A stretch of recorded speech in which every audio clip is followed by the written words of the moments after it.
Bismillahirrahmanirrahim. Assalamualaikum warahmatullahi wabarakatuh. Innal hamdalillah nahmaduhu wa nasta'inuhu wa nastaghfiruhu wa na'udzu billahi min shururi anfusina wa min sayyiati a'malina. Man yahdihillahu fala mudilla lahu wa man yudlil fala hadiya lahu. Wa asyhadu an la ilaha illallah wa la syarika lahu. Wa asyhadu anna Muhammadan 'abduhu wa rasuluhu sallallahu alaihi wa ala alihi wa ashabihi wa man tabi'ahum bi ihsanin ila yaumiddin wa sallama tasliman katsiran.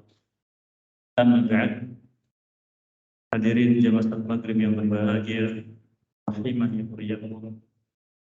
Alhamdulillah, kita awali majlis kita dengan memuji Allah Subhanahu wa taala dan juga sebagai ungkapan syukur kita atas nikmat yang masih Allah berikan kepada kita sekalian, khususnya iman dan kemudahan dalam ketaatan kepadanya. Semoga Allah SWT menjadikan ini semua kebaikan untuk kita dan kita istiqomah di atasnya sampai kita berjumpa dengannya pada demikian dan Allah ridho kepada kita sekalian. Kita tak lupa kita sampaikan salat dan salam pada teladan kita Nabi kita Muhammad sallallahu alaihi wasallam, keluarga dan sahabatnya dan siapapun yang mengikuti jalan beliau sampai akhir zaman.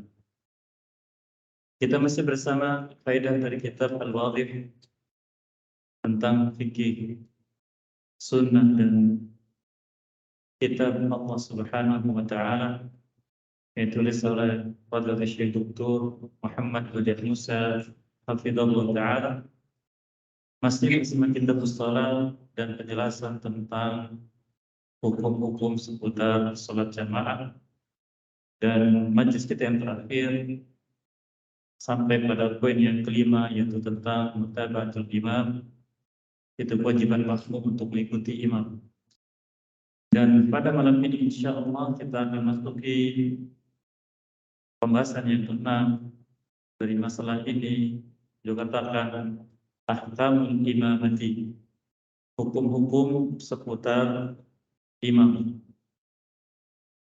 Dalam salat berjamaah, seperti yang kita ketahui dan tidak asing dari kita, maka seorang dipilih menjadi imam untuk memimpin mereka, dan kewajiban makmum adalah mengikuti imam seperti yang sudah dijelaskan di majlis yang lalu.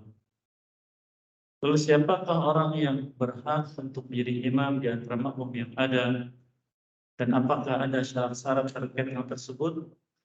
Maka itu semua dijelaskan oleh Nabi kita sallallahu alaihi wasallam. Beliau katakan ahaqqun nasi bil imamati, orang yang paling berhak jadi imam di antara makmum yang ada atau di antara orang-orang yang hadir di masjid adalah ahfazuhum lil Quran. Itu orang yang paling banyak hafalannya dari Al-Quran. Nah, tentu kita dalam berkumpul di masjid untuk salat berjamaah saling mengenal satu sama lain tentang berapa jumlah hafalannya. Bukan untuk berbangga, karena itu tidak pantas. Agama, ilmu, atau amal saleh tidak pantas untuk dibanggakan di hadapan manusia, karena ini akan merusak amal. Tetapi diketahui itu untuk dimuliakan orang tersebut oleh yang lainnya, kemudian dia jadikan sebagai imam. Berikutnya wa a'lamuhum bihi, dan orang yang paling berilmu tentang Quran, itu tentang makna yang terkandung di dalamnya. Maka bila tergabung keduanya, antara hafalan Quran dengan ilmu yang ada dari petunjuk dari Al-Quran, akan afdal. Tapi bila ternyata satu di antara keduanya, maka yang hafalan Qurannya paling banyak, itu yang didahulukan, baru kemudian yang berilmu. Walau kana sabiyan, walaupun dia masih anak-anak. Masih anak-anak di sini perlu penjelasan. Karena anak-anak ini adalah mereka yang baru lahir sampai pada usia balik. Sampai pada usia balik. Dan kalau sudah sampai balik, maka dianggap sebagai orang dewasa. Lalu siapakah mereka yang walaupun anak-anak ini boleh menjadi imam? Di sini banyak pendapat dari ulama yang nanti akan kita dapatkan faedahnya. Tapi yang jelas adalah walaupun anak-anak dan mereka memenuhi syarat, maka berhak menjadi imam. Dan siapa mereka? Yaitu mereka yang mumayyiz, yaitu bisa membedakan satu ucapan dengan ucapan yang lain dan satu gerakan dengan gerakan yang lain, serta hukum-hukum yang terkait. Beliau katakan an Abi Mas'ud Al-Ansari radhiyallahu anhu. Hadisnya dari Abi Mas'ud Al-Ansari radhiyallahu anhu, beliau mengatakan qala Rasulullah sallallahu alaihi wasallam yaqummul qauma aqra'uhum li kitabillah. Yang menjadi imam satu kaum adalah yang paling aqra terhadap kitab Allah. Apa itu aqra? Itu tadi yang paling banyak hafalannya. Dan otomatis banyak hafalannya itu adalah juga hukum-hukum terkait bacaan dia paham. Karena dari zaman dahulu, itu sejak Al-Quran turun kepada Nabi SAW, maka Al-Quran ini diajarkan oleh Nabi SAW kepada sahabatnya dari sisi bacaannya, yaitu sesuai dengan hak huruf dan hak kalimat. Hak huruf itu makhrajnya, hak kalimat yaitu terkait dengan tajwidnya. Kapan madnya mad tabi'i, kapan mad wajib, kapan dia dibaca ikhfa, kapan dia gunnah, paham betul. Walaupun tidak tahu ini namanya apa, tapi secara kaidah membaca dia paham. Namun kemudian ketika sebagian kita punya semangat menghafal Al-Quran, tapi tidak paham bagaimana cara menghafal Al-Quran, maka akhirnya banyak menghafal sendiri, kemudian tanpa mendapatkan petunjuk dari ahlinya. Sehingga yang terjadi adalah jangan kaget dan jangan aneh, ketika kita sholat di suatu masjid, lalu mendapatkan bacaan imam bagaimana? Kacau. Makhrajnya tertukar, madnya juga tidak jelas. Apalagi sebagian mereka punya semangat untuk bisa menjadi imam, tetapi membedakan huruf bahasa Arab satu dengan yang lain tidak bisa. Mengandalkan hafalan dari membaca, dari tulisan Latin, makanya tidak pantas. Adapun kalau menghafal dari mendengar bacaan yang sekarang sedang ramai, misalkan dari imamnya masjid di Timur Tengah, lalu mengikuti bacaan itu sesuai dengan ketentuan yang dia dengar, maka ini tidak masalah. Karena zaman Nabi SAW, mereka begitu para sahabat dulu. Mereka tidak pandai membaca. Tapi mereka menghafal Al-Quran dengan cara mendengar. Kemudian beliau katakan, "Fa in kanu fil qiraati sawa." Dan jika mereka dari sisi bacaan sama, itu hafalannya sama, fa'lamuhum bisunnah, maka yang paling berilmu tentang sunnah, paling paham. Dan di antara yang tekankan adalah paham tentang hukum-hukum terkait dengan sholat tersebut. Bagaimana kalau ada yang lupa, bagaimana kalau keliru ini, resikonya apa, bagaimana, dia tahu betul. Maka yang paling berilmu tentang itu. Fa in kanu fi sunnati sawa, dan jika dalam ilmu sunnah sama, faqdamuhum hijratan, maka yang paling lebih dulu hijrah. Paling lebih dulu hijrah.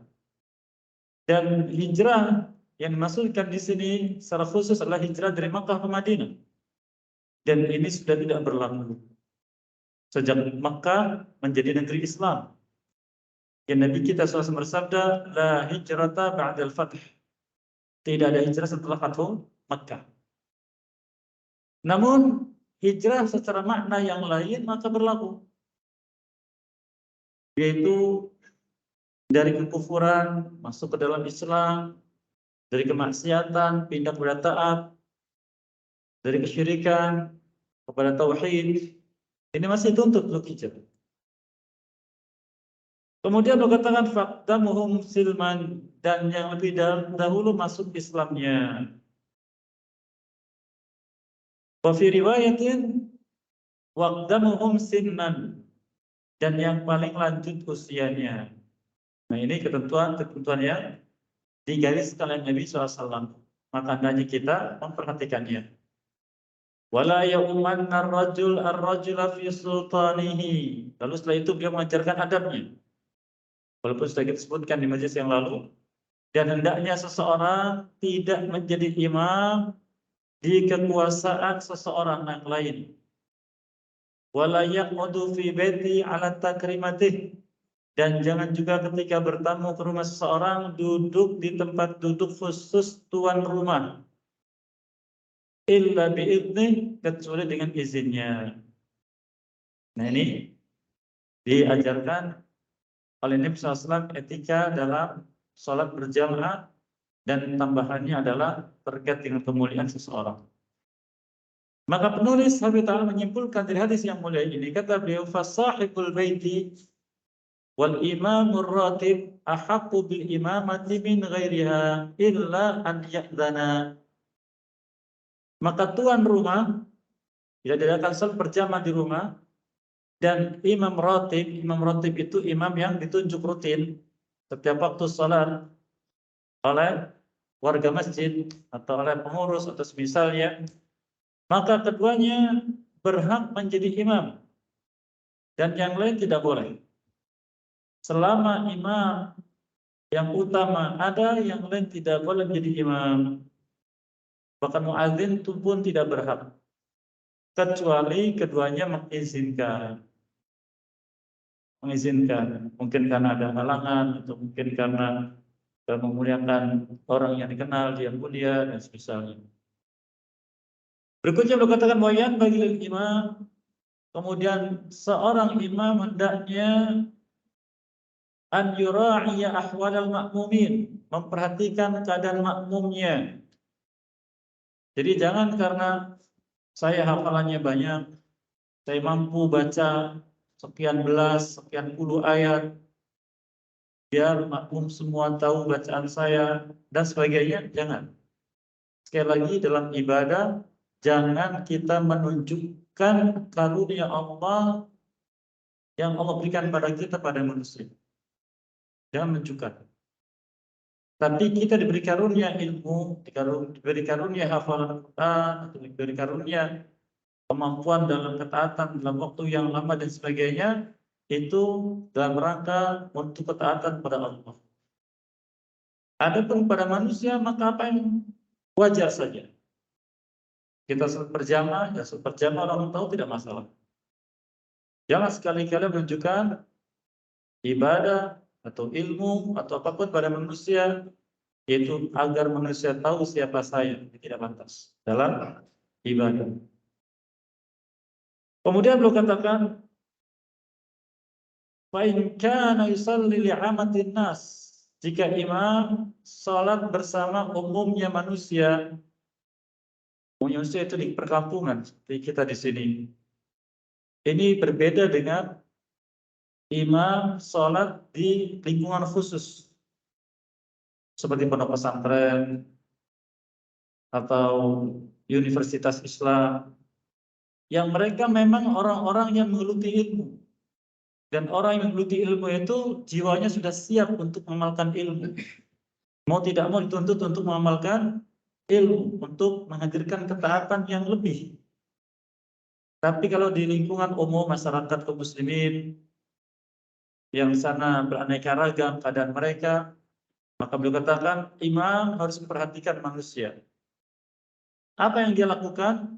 Fa'alaihi an yukhafifas salata takhfifan ghairu muhillin. Yaitu agar dia meringankan salatnya, tapi ringan yang tidak buruk. Contohnya dia biasa kalau salat sendiri baca satu halaman. Sebenarnya kalau satu halaman itu sebentar, tidak lama, paling 2 menit.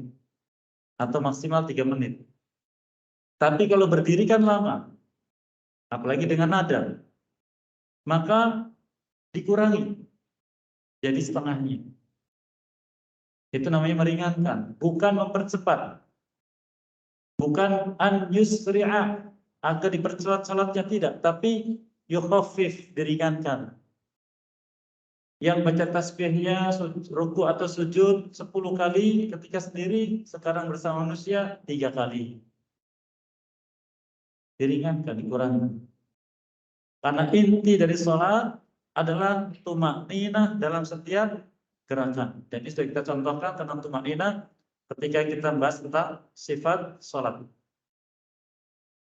Lalu dikatakan liqauli Anasin radhiyallahu ta'ala anhu, sebagaimana disebutkan dalam ucapan Anas bin Malik radhiyallahu anhu, ma sholaitu wara'a imamin qad akhaffu sholatin wala tammu minan Nabi SAW.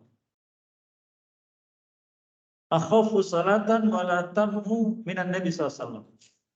Tidaklah pernah aku salat di belakang seorang imam selama ini yang lebih ringan salatnya dan lebih sempurna dari Nabi SAW. Jadi Nabi SAW salatnya sempurna. Apa itu sempurna? Tumakninah. Kemudian ringan salatnya, itu tidak terlalu panjang dan juga tidak buru-buru. Ini salat yang dituntut untuk dilakukan oleh seorang imam. Coba misalkan bandingkan kita salat tarawih di sini dengan salat tarawih di musalla pada umumnya. Kira-kira bagi kita yang tidak fanatik dengan 11 rakaat 23, tidak fanatik dengan imam itu atau imam itu, tidak. Tapi kita menilai wajar.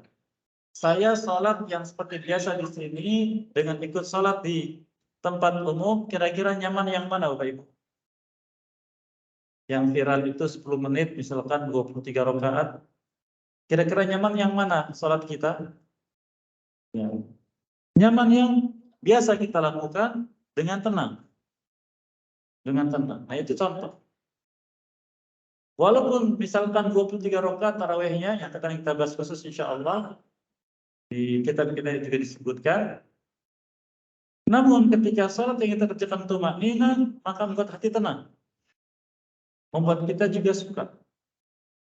Ini yang dituju. Bagaimana kita nyaman dan suka untuk melaksanakan ibadah khususnya sholat. Karena sholat ini di antara hikmahnya kata para ulama, yaitu sebagai sarana untuk mendapatkan ketenangan jiwa dan melepaskan penat dari kesibukan hidup. Nabi SAW bersabda kepada Bilal bin Rabah radhiyallahu anhu, ya Bilal, arihna bis shalah. Wa Bilal, bikin kita istirahat dengan sholat. Jadi sholat itu sebagai sarana untuk istirahat dari penatnya dunia, penatnya hidup. Kalau kita malah sebaliknya, kita katakan kepada imam, ya imam, arihna minas sholat. Ya imam, bikin kami istirahat dari sholat. Kan begitu. Jadi kita harus mulai membiasakan sholat sebagai sarana untuk melepaskan penat dari kehidupan dunia. Beliau katakan wa yajuzu lil muftaridi an yaqtadiya bil mutanaffil wa aksuhu. Dalam salat berjamaah juga beliau katakan, ini penting faedah bagi kita sekalian, orang yang salat wajib ya boleh untuk ikut kepada orang yang salat sunnah atau sebaliknya. Contoh seorang dari kita masbuk, imam sudah selesai sholat, makmum semua sudah salam. Kemudian ada orang sholat ba'diyah. Lalu orang ini yang masbuk ini terlambat, dia menjadi makmum orang tadi, boleh. Imamnya sholat sunnah, dianya sholat wajib. Atau sebaliknya, ada orang datang sendirian jamaah sudah selesai, maka ada orang yang ingin ba'diyah, tapi daripada ba'diyah sendirian, sudah menemani dia untuk sholat, menjadi dia jamaah, boleh juga. Nah, tentu kita bertanya, apa landasannya bolehnya sholat berjamaah antara yang wajib dengan yang sunnah atau sebaliknya? Beliau katakan an Jabir bin Abdullah radhiyallahu anhu anna Mu'adz ibn Jabal radhiyallahu anhu kan yusalli ma'an Nabi sallallahu alaihi wasallam tsumma yarji'u fa yaqummu qauman. Kata Jabir bin Abdullah radhiyallahu anhu bahwa Mu'adz bin Jabal radhiyallahu anhu beliau pernah salat bersama Nabi sallallahu alaihi wasallam kemudian pulang dari Masjid Nabawi ke kampungnya lalu menjadi imam bagi kaumnya. Hadis ini panjang. Kisahnya Mu'adz bin Jabal radhiyallahu anhu dia salat Isya berjamaah bersama Nabi sallallahu alaihi wasallam di Masjid Nabawi. Kemudian dia pulang ke kampungnya. Sampai di kampungnya dia mendapati warga masih berkumpul di masjid. Maka beliau bertanya, sedang apa kalian di masjid malam-malam begini? Kata mereka, kami mau sholat. Kalian belum sholat? Belum. Kenapa belum sholat? Menunggu imam kami. Siapa imam kalian? Kamu imam kami. Maka Mu'adz akhirnya jadi imam. Kemudian karena Mu'adz bacanya panjang, Al-Baqarah, satu orang mundur. Dia sholat sendirian. Kemudian dia pergi. Besok hari dia menyampaikan berita kepada Nabi SAW. Maka Mu'adz dipanggil. Kemudian ditegur. Engkau ini pembuat fitnah. Loh, kenapa? Engkau baca dalam sholat panjang sekali. Lalu dia katakan, cukuplah apabila engkau menjadi imam manusia, membaca surat-surat berikut. Lalu dicontohkan seperti Sabbihisma rabbikal a'la, kemudian idza sama'u syaqqat dan semisalnya. Ini pun sudah panjang bagi manusia. Ini Al-Baqarah. Maka ditegur oleh Nabi sallallahu alaihi wasallam. Nah, di sini faedahnya Mu'adz bin Jabal radhiyallahu anhu beliau sudah sholat bersama Nabi SAW. Tapi kemudian beliau menjadi imam, maka itu sunnah untuk beliau walaupun makmumnya wajib. Dan Nabi SAW tidak melarangnya. Kemudian yang berikutnya kata beliau, Wan Yazid bin Al-Aswad radhiyallahu anhu annahu shalla ma'a Rasulillah SAW wa huwa ghulamun syabun.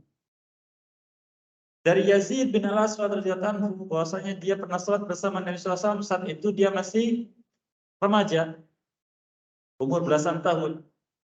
Falamma shalla idza rajulani lam yusalliya fi nahiyatil masjid. Fada'a bihima.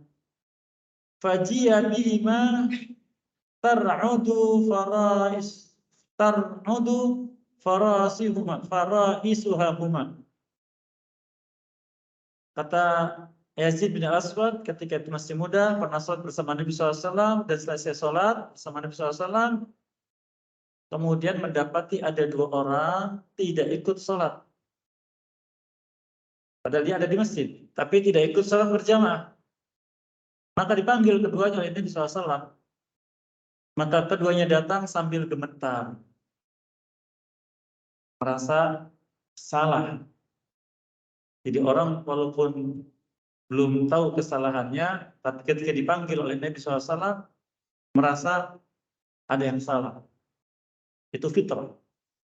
Karena beliau sholat bersama manusia, keduanya tidak sholat. Kemudian faqal ditanya, ma mana'akuma an tusalliya ma'ana? Apa yang menghalangi kalian untuk sholat bersama kami tadi? Qala, kata keduanya, qad shalaina fi rihalina, kami sudah sholat di perjalanan sebelum sampai di sini. Jadi mereka punya alasan. Sudah sholat. Faqal, apa kata beliau? Nah, ini juga pelajaran untuk kita sekalian. La taf'alu, jangan kalian lakukan seperti itu. Idza shalla ahadukum fi rahlihi thumma adrakal imama wa lam yusalli falyusalli ma'ah fa innaha lahu nafilah. apabila salah seorang dari kalian sudah sholat di perjalanannya, kemudian dia mendapati imam sedang sholat, maka sholatlah bersamanya, karena sholat itu bagi orang tersebut adalah sholat sunnah. Ada gambaran ya? Jadi kalau contohnya di sini sedang sholat, kita mau pengajian, sudah sholat di masjid pinggir jalan, ke sini ternyata imamnya masih sholat bersama makmum. Kita duduk teras, tidak masuk sholat. Kan sudah sholat maghrib, betul. Sudah sholat maghrib, itu yang wajib. Yang sekarang ikut sholat itu berpahala sunnah untuk dia. Nah, di sini Nabi SAW memarahi orang tadi. Kata beliau, la taf'alu, jangan kau lakukan, dilarang. Menunjukkan inilah petunjuk Nabi SAW bagi kita ketika mendatangi suatu masjid dan penghuni masjid sedang sholat atau belum sholat dan dikumandangkan iqamah, maka kita yang sudah sholat tetap ikut sholat bersama mereka.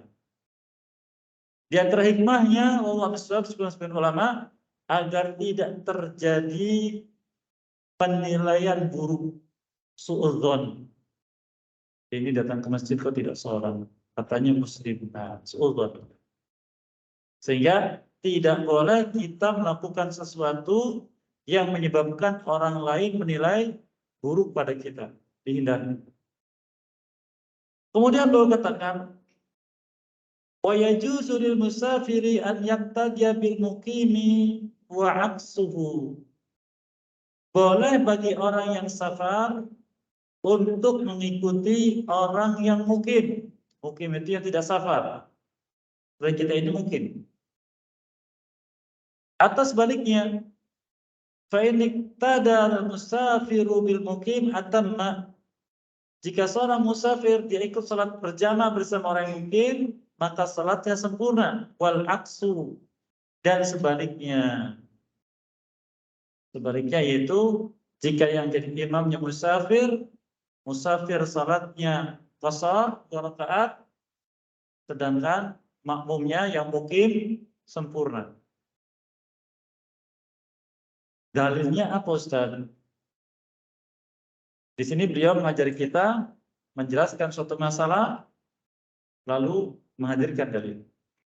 Apa kata beliau? An Musa bin Salamah Al-Hudali radhiyallahu anhu qala sa'altu rahimahullah ta'ala sa'altu Ibnu Abbas radhiyallahu anhu kaifa usalli idza kuntu bi Makkah idza lam usalli mal imam faqala rak'atain sunnat Abil Qasim sallallahu alaihi wasallam. Kata Musa bin Salamah Al-Hudali rahimahullah ta'ala, dia bertanya kepada Ibnu Abbas radhiyallahu anhu, bagaimana cara salatku apabila aku sampai di Mekah ini sedangkan aku tidak salat bersama imam? Maka kata Ibnu Abbas, engkau cukup salat 2 rakaat dan itu sunnahnya Abil Qasim. Abil Qasim itu Nabi sallallahu alaihi wasallam. Jadi musafir kalau dia salatnya sendiri 2 rakaat. Dan safar itu jarak minimal dalam sebagian pendapat dan yang kuat insya Allah, bila tujuan perjalanannya lebih dari 80 km. Tujuannya lebih dari 80 km. Walaupun dia belum sampai ke tujuan, masih perjalanan, maka dia berhak untuk sholat qashar. Contohnya seorang perjalanan ke Bogor. Ke Bogor sekitar 200 meter lebih. Maka dia baru sampai misalkan di Majalengka, maka dia sholatnya qashar. Jadi bukan sudah berapa jauh, bukan, tapi berapa jam tujuannya yang akan dituju, berapa kilometer. Dan ini akan dikasih khusus insya Allah dalam sholat safar. Kemudian beliau katakan wal ma'mumul wahid yaqumu an yamini imam. Nah, di penulis kita lupa menyebutkan dalil tentang orang yang mukim bermakmum ke orang yang safar. Nabi SAW ketika beliau di Makkah, ketika Fathu Makkah, beliau menjadi imam. Sebelum jadi imam, beliau mengatakan, atimmu salatakum fa inna qaumun safar. Sempurnakan salat kalian karena kami ini kaum yang safar. Jadi imamnya salatnya 2 rakaat, salam, nanti makmum menyelesaikan sendiri-sendiri sampai sempurna 4 rakaat. Contohnya datang tamu, orang yang dikenal alim, bacaannya bagus, lalu diminta untuk jadi imam salat Isya. Karena dia merasa musafir, maka dia salat 2 rakaat. Maka makmumnya bagaimana? Ketika imam salam, maka semua berdiri menyempurnakan salatnya masing-masing. Tidak mengganti imam, tidak, tapi menyempurnakan masing-masing. Kemudian berikutnya beliau katakan, wal makmumul wahid. Bagaimana kalau ternyata dalam salat berjamaah itu makmumnya cuma 1? Makmum cuma 1. Imam saja dengan muadzin. Yaqumu an yaminil imam, maka dia berdiri di sebelah kanan imam, itu sejajar. Tapi sebelah kanannya imam. Bihidaihi sawa'an la yata'akhkhar anhu. Bihidaihi yaitu sejajar. Tidak mundur sedikit. Kalau kebanyakan kita kan mundur ya. Mundur sedikit, tidak, sejajar. Hal ini sebagaimana disebutkan dari hadis yang Ibnu Abbas radhiyallahu anhu. Ini pengalaman pribadi. Kata beliau, bintu fi baiti khalati Maimunata radhiyallahu anha. Aku pernah bermalam di rumah bibiku Maimunah. Maimunah itu istri Nabi SAW. Dan itu bibinya Ibnu Abbas radhiyallahu anhu dari ibunya. Fasalla Rasulullah SAW al-isya'a. Kemudian Nabi SAW saat isya.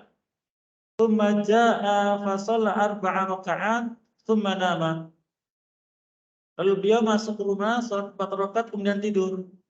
Tsumma qama, kemudian berdiri, bangun, kemudian berdiri salat. Faji'tu faqumtu an yasarihi.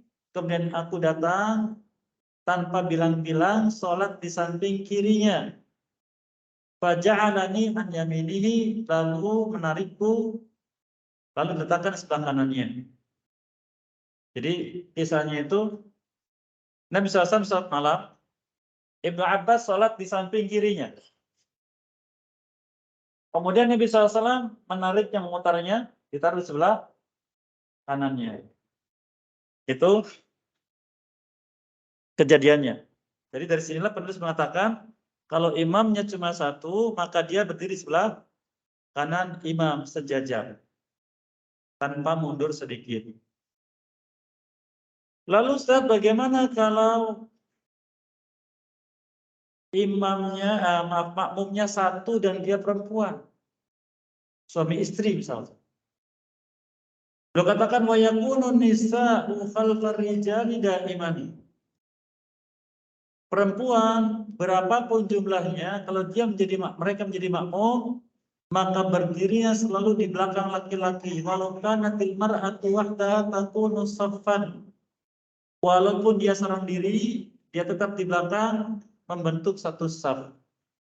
Tetap di belakang seorang diri. Lalu dia katakan an Anas bin Malik radhiyallahu anhu qala salaitu ana wa yatimun fi baitina khalfan Nabi sallallahu alaihi wasallam wa ummi Sulaim khalfana. Kata Anas bin Malik radhiyallahu anhu mengatakan, aku dan seorang anak yatim di rumahku di belakang Nabi SAW dan ibuku Ummu Sulaim di belakang kami. Jadi Nabi SAW kadang diminta oleh sebagian sahabat untuk sholat di rumah mereka. Karena keberkahan kalau rumah mereka itu pernah disinggahi oleh Nabi SAW untuk sholat walaupun sunnah. Termasuk di sini rumahnya Anas bin Malik, katakan ibunya Ummu Sulaim pernah minta. Lalu Nabi SAW datang dan sholat, kemudian Anas dan seorang anak yatim berdiri di belakangnya, bentuk satu saf, di belakangnya Ummu Sulaim radhiyallahu anha sendirian membentuk satu saf. Ini untuk posisi saf perempuan.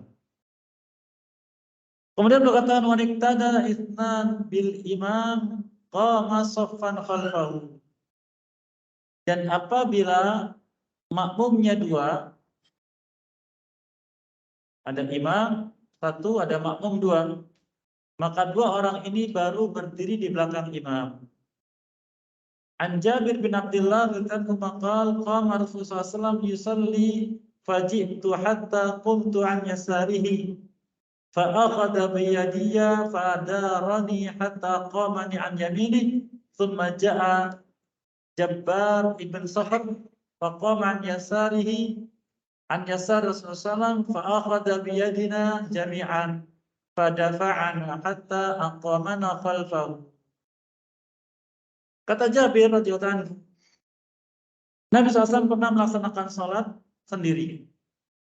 Lalu aku datang, aku pun berdiri sebelah kirinya. Ini persis kasusnya Ibnu Abbas berdiri sebelah kiri. Maka Nabi SAW memegangku lalu memutarku dan disimpannya aku di sebelah kanannya. Kemudian datang lagi Jabbar bin Sakhr, sahabat yang lain. Dia pun berdiri sebelah kiri Nabi SAW, jadi makmumnya kanan kiri. Maka beliau, Nabi SAW mendorong keduanya untuk mundur. Maka keduanya pun akhirnya berdiri di belakang Nabi SAW. Ustaz, Nabi SAW kok bergerak? Ada lagi sholat. Sedang sholat, memegang siapa tadi? Jabir. Kemudian ditimpan di sebelah kanan. Datang lagi Jabbar bin Sakhr, lalu didorong untuk ke belakang. Walaupun sedang sholat, boleh bergerak kalau gerakan itu dibutuhkan. Dan itu tidak mengurangi kesempurnaan sholat. Kemudian berikutnya, wa yakunu fi shaffil awal khalfal imam ahlul ilmi wal fadl. Dan hendaknya di shaf pertama di belakang imam, yang berdiri di belakang imam, tepat belakang imam itu adalah ahli ilmu dan yang utama. Jadi ketika salat berjamaah, posisi di belakang imam jangan diisi sembarang orang. Harus orang yang mengerti tentang salat. Juga bacaan hafalannya banyak. Mengerti fikih salat. Sehingga bila imam ada yang lupa, dia mengingatkan. Kalau dia misalkan ikut juga hafal. Jika imam lupa, dia mengingatkan. Jika imam batal, dia menggantikan imam. Ini penting sekali karena kita banyak jumpai di masjid-masjid kita kaum muslimin, posisi di belakang imam shaf pertama itu diisi oleh sembarang orang. Jangan. Dia ini bisa dikatakan semacam asistennya imam. Dia yang akan membantu imam ketika melaksanakan sholat berjamaah. Kemudian beliau katakan, "Tsummal ladzina yalunahum wa hakadha." Kemudian yang berilmu juga kanan kiri orang tersebut dan begitu seterusnya. Hal ini sebagaimana disebutkan riwayat dari Abi Mas'ud Al-Ansari radhiyallahu anhu qala kana Rasulullah sallallahu alaihi wasallam yamsahu manakibana fi shalat wa yaqul istawu wa la tahtalifu wa takhtalifu qulubukum biyadini minkum ulul ahlami wan nuha tsumma alladhina yalunahum tsumma alladhina yalunahum. Itu sudah kita lewati di pembahasan tentang saf.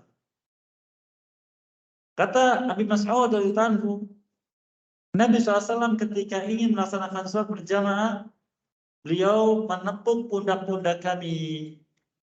Lalu mengatakan, istawu, ratakan dan luruskan. Jangan berselisih, itu jangan sampai renggang. Ada yang maju, ada yang mundur. itu akan berakibat pada berselisihnya hati-hati kalian. Kata dari saling curiga dan suudzon. Dan hendaknya berdiri di belakangku dari kalian orang yang berilmu. Kemudian setelahnya. Ini langsung disebutkan oleh Nabi Sallallahu Alaihi Wasallam. Contohnya di masjid kita ini, siapa kira-kira yang alim di antara jamaah, maka dia berdiri di belakang imam. Ya. Untuk bisa menggantikan imam kalau imam batal. Atau mengingatkan imam ketika imam lupa.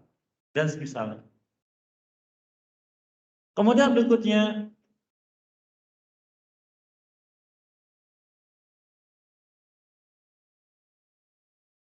dalam salat berjamaah ini, demikian diajarkan oleh Nabi SAW adab-adab. Dan kriteria-kriteria yang harus diperhatikan oleh kita semua. Agar salat yang kita kerjakan adalah salat yang serius, salat yang khusyuk, dan kita mendapatkan banyak hikmah dari salat yang kita kerjakan. Ini barangkali ada yang bisa kita ambil dari poin yang ke-6 tentang adab-adab menjadi imam. Adapun berikutnya poin yang ke-7 insyaallah di majelis berikutnya mengizinkan tentang a'dzar tarkil jamaah, uzur-uzur yang diperbolehkan seseorang meninggalkan sholat jamaah. Apa yang baik sudah berkaitan dengan melakukannya dan yang baik dulu memaafkan dan ampun sekalian.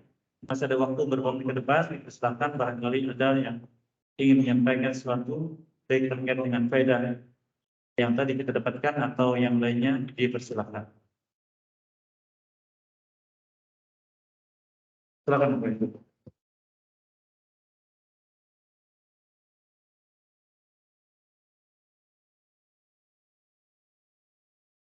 Cukup. Betul. Yang terjadi itu makmum yang masuk ya. Sebentar, lagi tanya. Ya. Yang masuk kemudian dia menyempurnakan sholatnya, lantas ada yang datang menjadi mengangkat imam yang masuk tadi. Kalau misalkan ada makmum yang masbuk, dia menyempurnakan sholatnya sendiri, maka dia sempurnakan sholat sendiri. Kalau ada orang datang jika dia imam, tidak masalah. Tidak masalah. Tapi yang jadi masalah adalah, yang saya belum tahu penjelasan ulama, ketika beberapa orang masbuk, lalu kemudian satu orang dijadikan sebagai imam mereka, padahal semuanya sama-sama masbuk. Ini saya belum tahu penjelasannya. Karena dari hadis tadi, Nabi SAW menyebutkan ketika satu makam mengatakan, wa nahnu qaumun safar. Kita ini kaum sedang safar. Fatimu, sempurnakan kalian salat kalian. Dan tidak disebutkan satu orang maju dijadikan sebagai imam, mereka tidak. Artinya mereka menyelesaikan salatnya sendiri. Tapi kalau ada masbuk baru datang, kalau dia salat mengikuti masbuk tadi, maka diperbolehkan.